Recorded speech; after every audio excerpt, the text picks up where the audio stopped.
Bon les amis, bienvenue dans cette vidéo, regardez ce magnifique soleil et regardez aussi ce que j'ai derrière moi, c'est le BMW iX1 100% électrique, le petit SUV compact allemand, donc électrique, éligible au bonus écologique. Et justement, on va se poser une question dans cette vidéo, est-ce que cette voiture est vraiment intéressante là en 2024? Est-ce qu'il faut acheter ce BMW iX1, donc éligible au bonus écologique? C'est la question à laquelle on va essayer de répondre dans cette vidéo, donc accrochez-vous et abonnez-vous. On commence tout de suite, on va déjà parler des specs, ensuite on va faire le tour de ce modèle. Bah oui, le iX1, hein, regardez, hein, il est là. Je vous le montre un petit peu. Donc c'est le SUV, donc on va dire en accès de gamme chez BMW. On a le iX1 qui existe aussi en thermique, hein, c'est le X1. Donc voilà, qu'il soit électrique ou thermique, c'est la même chose. À savoir aussi qu'il existe en version coupée, c'est le iX2 que j'ai aussi testé sur la chaîne. Et là, vous allez me dire, mais Max, tu as déjà testé le iX2 sur la chaîne. Tu as aussi testé le iX1 il y a de ça plusieurs mois, même c'était l'année dernière. Mais là, c'est une version un petit peu spéciale, c'est la version eDrive 20. Donc c'est vraiment la version d'accès au iX1 dans la gamme justement électrique chez BMW. Donc eDrive 20, qu'est-ce que ça veut dire? Ça veut dire que là-dessus, on a un moteur de 204 chevaux. On a une batterie de 64,8 kWh de capacité, ce qui nous donne à peu près 470 km d'autonomie sur le papier. Cette voiture commence donc à 46 900 €.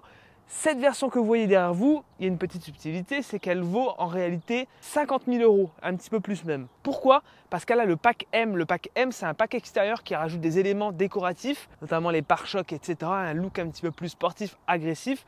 Mais évidemment, sur la version qui sera, elle, éligible au bonus écologique, on n'aura pas le pack M, donc elle sera légèrement plus fade, faut être honnête, un petit peu plus sage aussi. Là, cette version M, il faut dire qu'elle est vraiment réussie. Mais voilà, c'est un pack optionnel. Si vous le prenez, du coup, le bonus écologique saute, donc réfléchissez bien. Je tenais aussi à préciser, c'est vrai que la version d'accès du iX1 est assez légère en termes d'équipement extérieur notamment, mais ça, vous inquiétez pas, je pense qu'à la commande, vous pourrez gratter 2-3 options, notamment des jantes, parce que c'est vrai que les jantes d'origine sur la version à 46 900 €, elles sont vraiment compliquées et cassent réellement le design de cette voiture.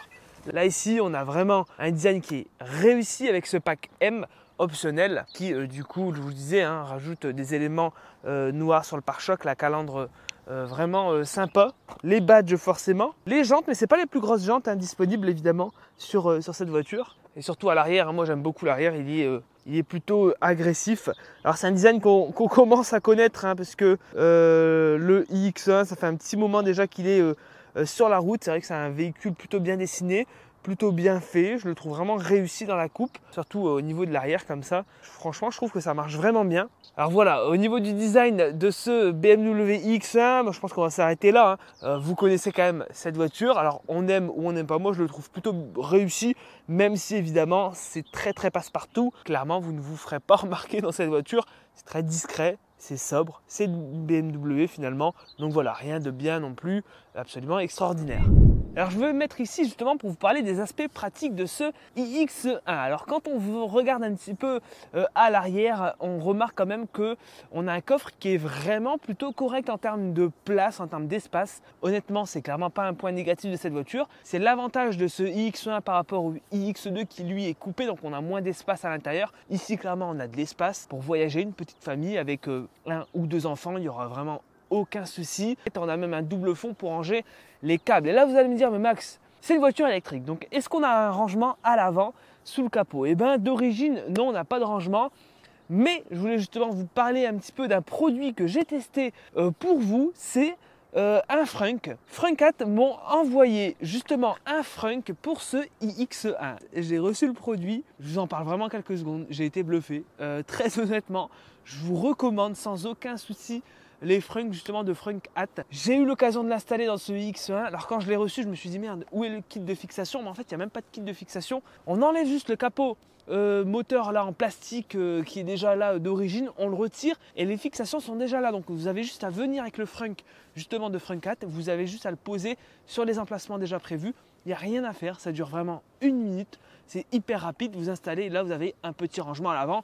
Vous pourrez donc ranger 2-3 bricoles ou même certains câble, notamment le câble type 2 ou le câble domestique qui est fourni avec la voiture. Donc voilà, je vous recommande vraiment le Frunk de Frunk 4, c'est en bas en description. Il y a plein de modèles compatibles, c'est du sur mesure, donc voilà, n'hésitez pas à regarder si votre voiture est compatible. Donc voilà, c'est vrai que d'origine on n'a pas de Frunk dans cette voiture, c'est un petit peu un point négatif, surtout qu'on voit qu'on a de l'espace, donc BMW aurait pu bricoler un petit truc, mais heureusement que justement que des équipements comme Frunk 4 existent pour combler un petit peu ce manque. On va à l'intérieur, on va voir un petit peu si on a de l'espace à bord de ce iX1. Ça y est, alors je suis dans le iX1, donc voilà, on connaît clairement un petit peu cet intérieur. Alors c'est vrai que là on est en 2024, cette voiture est sortie déjà il y a un petit moment, hein, et du coup la conception date d'il y a aussi un petit moment. Donc clairement on n'a pas un intérieur qui est absolument révolutionnaire. On est dans quelque chose de très classique. Ce que je pourrais dire, c'est que même dans cette version eDrive 20, bon là on a le pack M, mais même dans cette version eDrive 20 et même dans les versions d'entrée de gamme, franchement c'est très très bien. C'est d'un niveau de qualité qui est vraiment au rendez-vous. C'est bien fait, c'est bien assemblé, c'est sérieux et c'est soigné. Alors le seul point négatif, je dirais que c'est vrai qu'il y a certains équipements qui font un petit peu, on va dire, tâche, comme là les sièges qui sont manuels. Alors dans une version quand même à plus de 50 000 €, c'est quand même un petit peu limite, hein, faut être honnête. Donc pensez à prendre cette option si c'est important pour vous. Malgré ça, la présentation reste vraiment bien. C'est bien fait, bien présenté. Moi j'aime beaucoup cet intérieur. L'ergonomie est aussi plutôt bonne. C'est-à-dire qu'on est bien installé. On le verra justement tout à l'heure sur la route.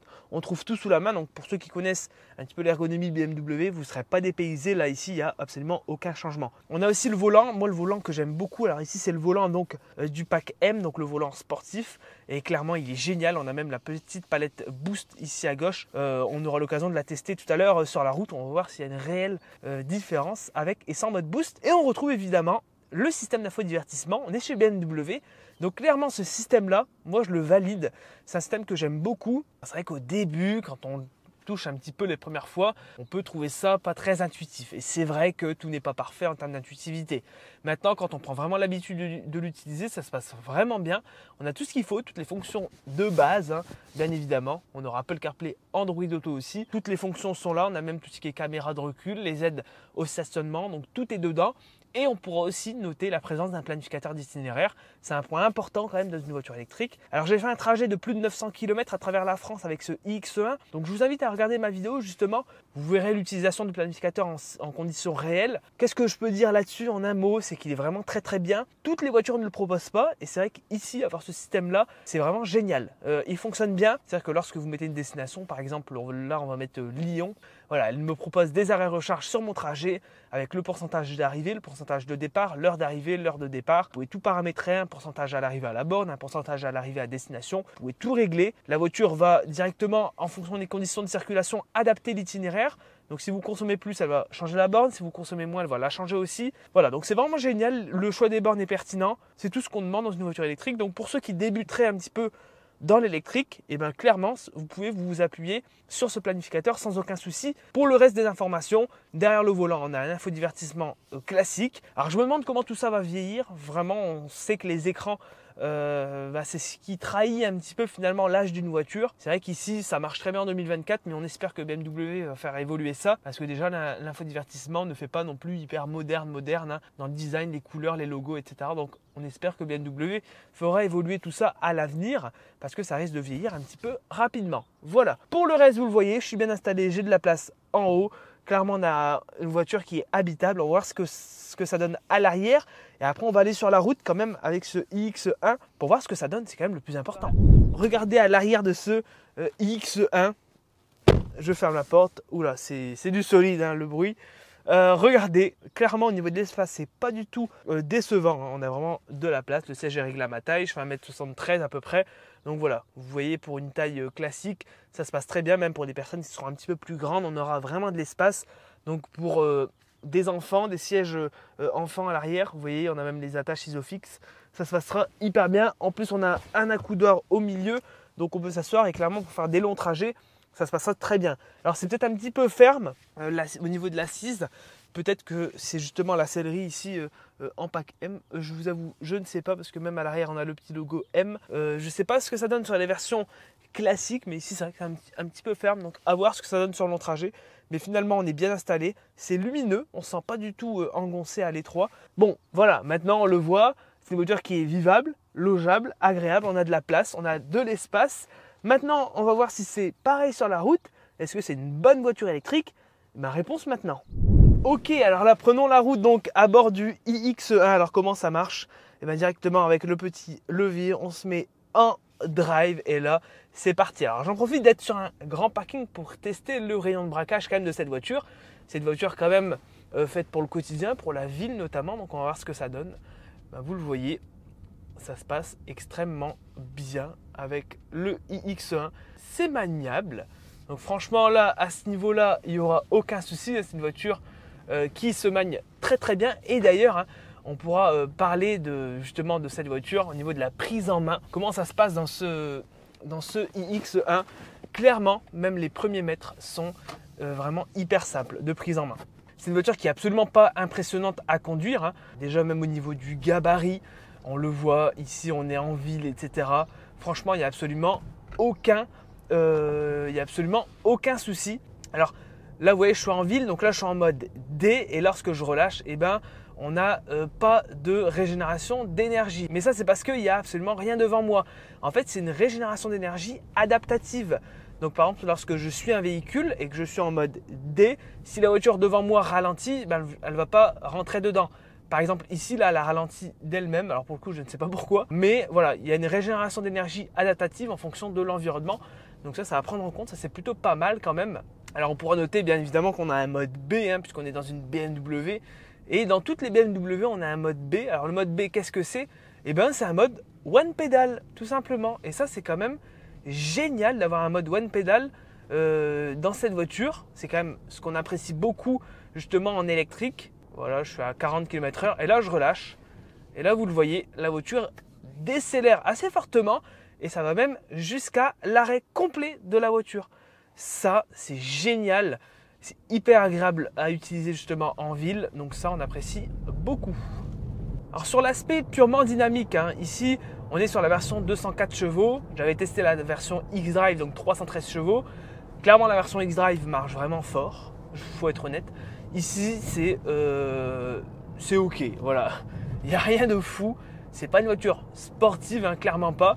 Mais ça marche assez bien, c'est-à-dire qu'on a de bonnes reprises, c'est de l'électrique donc forcément on a quand même un moteur qui a du peps, de l'énergie, donc ça c'est plutôt confortable. Là vous voyez, si je mets le pied dedans, voilà, ça marche mais sans plus. On a un toucher de route sympa, c'est assez précis quand même si on est dans un SUV compact, donc c'est assez haut sur pattes, il ne faudra pas non plus encore une fois chercher de sportivité. Mais le toucher de route est sérieux, c'est sympa. On n'est clairement pas dans un SUV, dans un véhicule même chinois qui serait totalement aléatoire, on l'a vu. Je vous invite à regarder les vidéos sur la chaîne.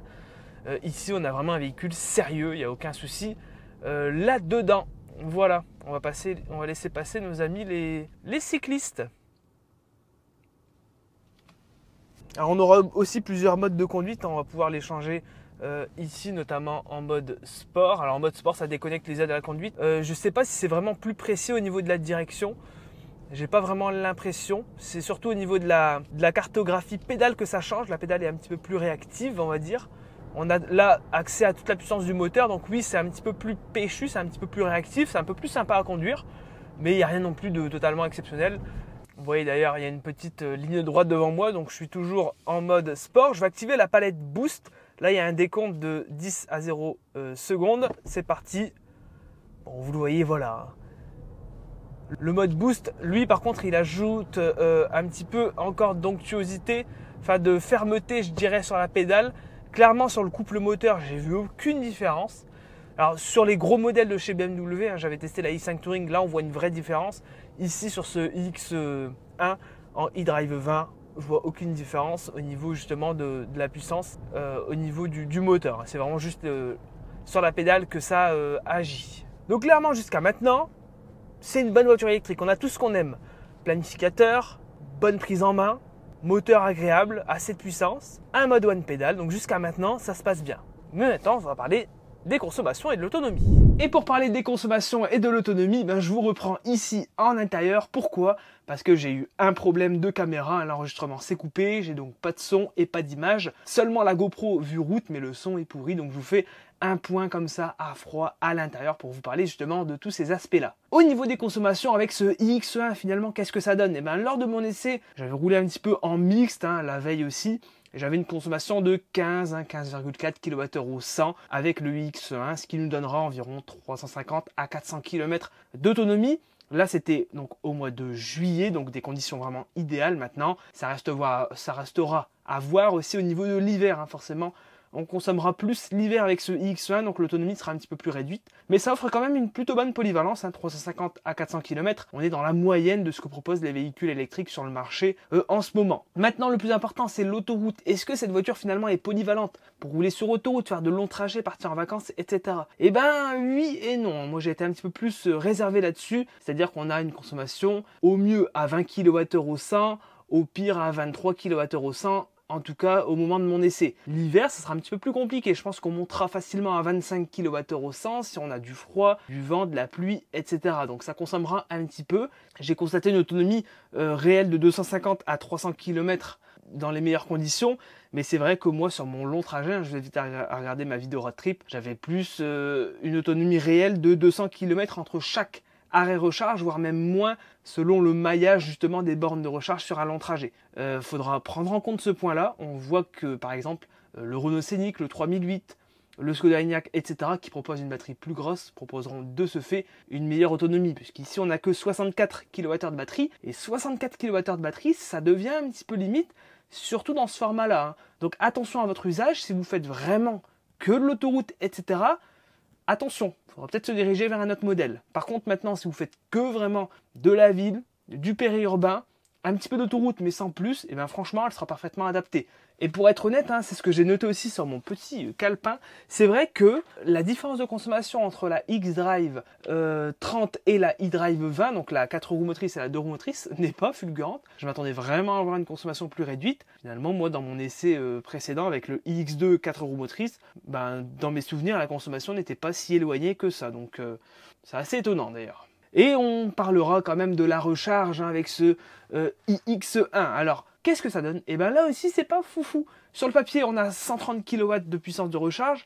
En gros, hein, le 10 à 80% constaté en réel, moi ça a mis 27-28 minutes à peu près. Donc si on fait une bonne recharge, il faudra compter une trentaine de minutes, voire 40 minutes assez facilement pour une très grosse recharge. On notera aussi, et ça c'est un petit point à prendre en compte, c'est que la tension de la voiture, vous le savez, les voitures électriques tournent sur généralement une tension, une architecture 400 ou 800 volts, hein, je fais très simple. Et on voit que ce X1 propose une tension batterie plus faible. On tourne des fois à même pas 250 volts. Des fois on est à 200, 250 volts. C'est hyper faible. Et là vous allez me dire mais Max on s'en fout. Eh ben non on s'en fout pas parce que ça veut dire que les temps de recharge vont être rallongés sur certaines stations de recharge. Moi j'ai branché le iX1 sur une station de recharge.